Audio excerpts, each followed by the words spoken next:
salut à toi mon petit pote, moi c'est François et bienvenue à toi sur la chaîne au bout du fil. J'espère que tu es en très grosse forme. Aujourd'hui, enfin, ça y est, je peux enfin retourner à la truite. Ouais, je vais le dire 10 fois enfin, mais parce que ça me manquait. On va essayer de retourner sur nos petits spots aveyronnais là, nos petites rivières, voir comment ça s'est passé après la grosse sécheresse de l'été dernier. J'ai pas pu y retourner et j'aimerais bien voir à quoi ça ressemble. Alors, on est vraiment sur un cadre, comme on dirait, idyllique. Pas facile d'accès, j'ai dû passer 3-4 rangs de barbelés parce qu'en fait tous ces terrains appartiennent à des gens. Mais bon, on me laisse passer assez tranquillement. Je vous montre à quoi ça ressemble.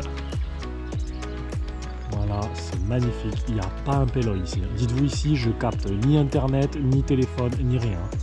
Là c'est en mode aventurier quoi. Bref, on va essayer de faire de la truite. Je vous garantis pas une trentaine de truites, mais quelques petites truites, ça risque d'être possible. On va essayer de faire la meilleure vidéo possible. Allez les potes, on se retrouve au bord de l'eau. Let's go. Bon les potes, aujourd'hui, un des objectifs prioritaires de la journée, c'est de tester ceci. Ce sont les nouveaux PN de chez Caperlan. Voilà.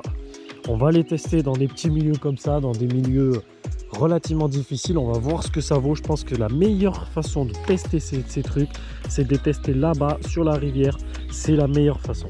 On va les tester aujourd'hui, comme ça je vais pouvoir en dire des nouvelles. Au départ je voulais faire vraiment une vidéo tuto, un truc assez sérieux. Le problème c'est que faire une vidéo tuto quand c'était le confinement, hop là on rattrape ça. Quand c'était le confinement, c'était impossible parce que je les avais pas testés. Et moi, il y a certains youtubeurs qui le font, c'est-à-dire vous présenter des leurres. Moi, j'ai pas envie de le faire si ces mêmes leurres, je les ai jamais testés. Je vois pas l'intérêt. J'ai vraiment envie de vous proposer des leurres que j'ai essayé au moins sur 1, 2, 3 sessions pour voilà, pour que vous puissiez vous faire une idée de ce que ça donne.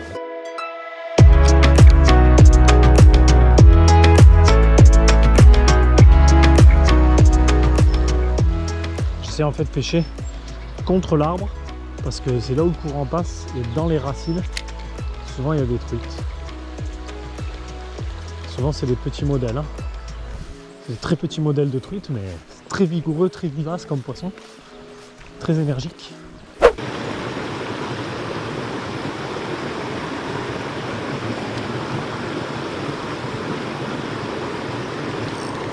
Oh non! Ah, j'en avais une. Vous l'avez vu, hein? Ah là là là là, elle était très petite. Ah, je suis dégoûté. Ouh. Bon, on va continuer à coller à la paroi. Coller à la paroi. Bon, il y a encore des truites, magnifiques.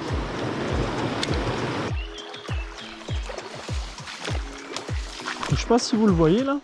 Mais sur l'arbre, je pense que vous le voyez, il y a un panneau avec écrit pêche et baignade interdite. Il faut savoir que ce panneau, c'est le plus gros fake que j'ai jamais vu. En gros, ce qui se passe, c'est que ça, c'est un panneau qui a été mis par le propriétaire du lieu. Pas du tout par la fédération de pêche ou quoi que ce soit. C'est-à-dire que le proprio, en gros, soi-disant parce qu'il est propriétaire d'une partie de la rivière, il veut pas qu'il y ait de pêcheurs, donc il met ça. Heureusement, je le connais. Heureusement, je l'ai déjà vu 3-4 fois et du coup, moi il m'autorise de pêcher.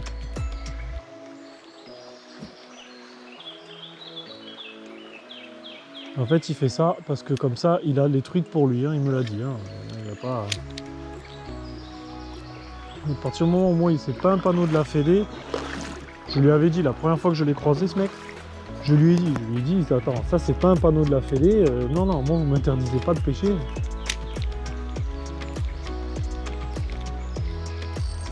Ah, j'ai une truite, poisson. Joli poisson.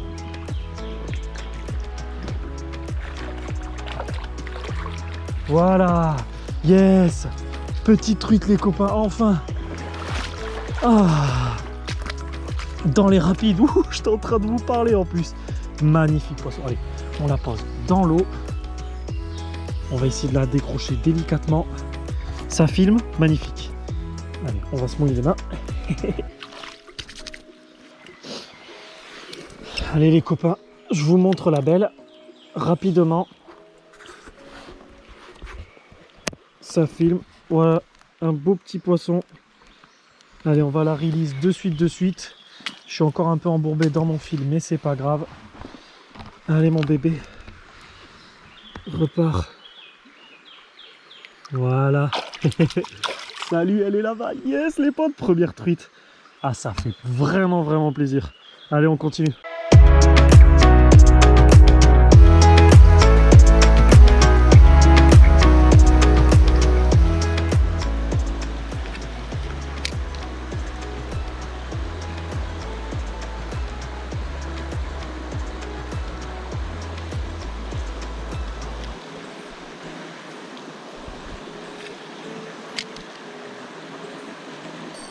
C'est bon, poisson. Ouais.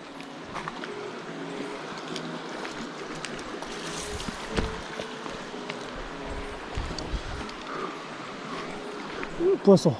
Elle est pas bien piquée. Elle est pas très bien piquée. Yes, c'est filmé. Wouhou, deuxième troute. Attendez, on la laisse dans l'eau. Voilà la bête. Magnifique. On la release sous ce magnifique paysage. Allez mon bébé. Faut reprendre un peu des forces.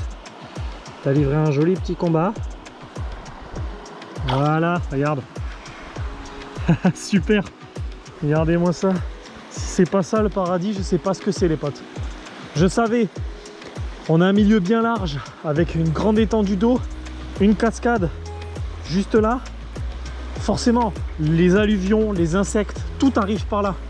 Ce que je me suis dit, c'est que dans la lumière, elles y seront pas. Elles étaient dans l'ombre là-bas. En fait, les truites ici, j'ai remarqué, souvent je les fais dans le noir. Et c'est ce que j'ai fait, je suis allé la chercher le plus dans l'ombre possible. Et voilà. L'avantage, c'est encore une fois que le petit PM de chez Caperlan, c'est que vu que les hameçons sont très fins, alors sûrement fragiles, mais j'ai pu décrocher un petit coup de pince, clac, de la bouche. Il y avait juste un simple du triple dans la bouche de la truite. Du coup, ça s'est fait très facilement. Je pense que je les basculerai en simple assez rapidement, mais pour le test, j'ai pas eu le temps.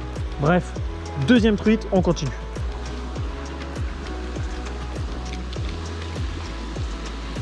Wow, grosse truite derrière.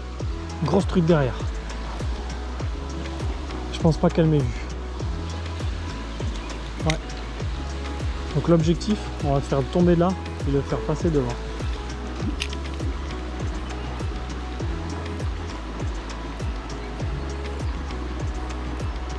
Oh putain. Attends, je m'échappe. Ouais, 4 truites derrière. 4 truites. À peine je coupe la caméra, je trouve un spot intéressant quoi.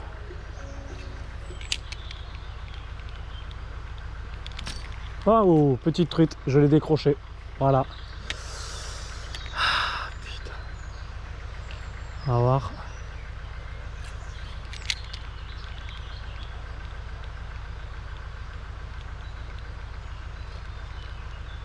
Ouais, deuxième, une autre truite qui m'a suivi. Je crois qu'elle m'a vu.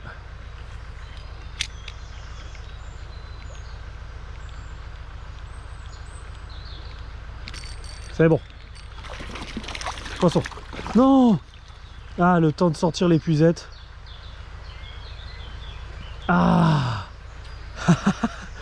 Ouh, que c'est dur. Que c'est dur, que c'est dur. Faut que je la raccroche là, cette foutue épuisette.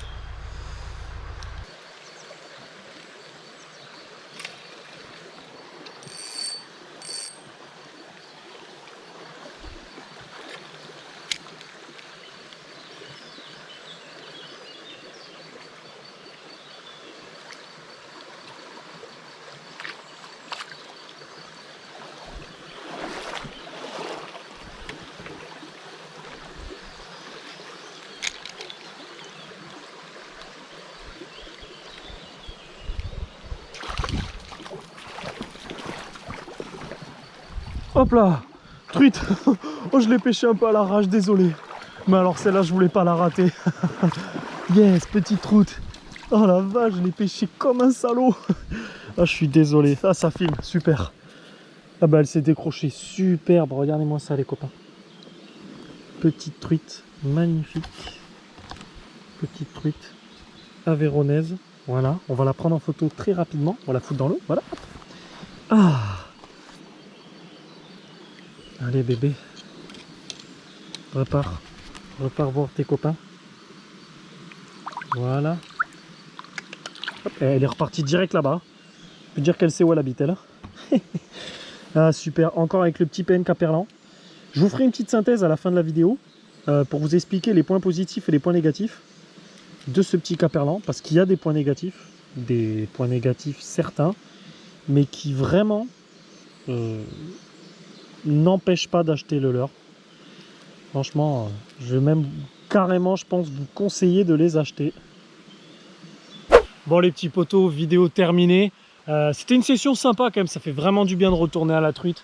Donc 3 ou 4 truites, je sais plus, avec 3 décrochés, enfin vraiment une belle activité. Il faut savoir que c'est un ruisseau très petit, donc c'est des milieux extrêmement fermés. Je peux pas, c'est pas des milieux où vous allez faire 20, 30 truites dans la journée, sauf si vous êtes au toc. Donc c'est normal que le résultat soit faible, mais pour un milieu comme ça, bah, le petit PN de chez Caperlan a très bien fait le taf. En point positif, je dirais tout simplement les hameçons. Certes, ils sont un peu tendres, mais ils sont très fins avec des petits ardillons et du coup, on n'abîme pas les truites. Niveau de la nage, c'est nickel. Niveau coloris, c'est pas mal. Par contre, le gros point noir, il est là, regardez. Je sais pas si vous allez le voir, je vous mettrai peut-être une photo, mais il est déglingué. C'est-à-dire que le leurre, là, j'ai pêché quoi, 3 heures, il est mort. Enfin, il est mort. La peinture est détruite. Comment on appelle ça, la nage là devant, la bavette, je vais y arriver, devant, et vraiment elle est polie, alors que le même résultat sur un leurre de chez Duo, des choses comme ça, le même nombre d'heures de pêche et il est bien moins abîmé. Donc c'est vrai que c'est un leurre plus fragile.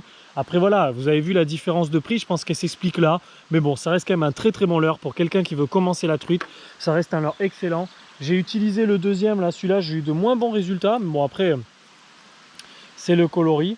Voilà, j'ai utilisé celui-là aussi qui est très bon. Moi j'ai pris que des versions qui coulent, hein. J'ai pas pris des versions flottantes parce que dans les milieux comme ça en fait souvent je fais descendre le leurre et je le fais remonter, je le fais redescendre, et c'est grâce à ce genre de petites actions en fait que j'arrive à déclencher le poisson, et c'est vraiment le but recherché dans toute session de pêche. Donc on va se quitter les petits potes. Donc c'était une session vraiment sympa dans un lieu où j'ai pas le droit de pêcher apparemment, mais bon ça ne va pas m'empêcher de continuer. On se dit très rapidement à la prochaine sur la chaîne Au Bout du Fil. À la prochaine les copains, ça fait 2 fois que je le dis. Prenez soin de vous. Allez, salut. En fait, n'oublie pas de t'abonner et de liker la vidéo si t'as kiffé. Salut.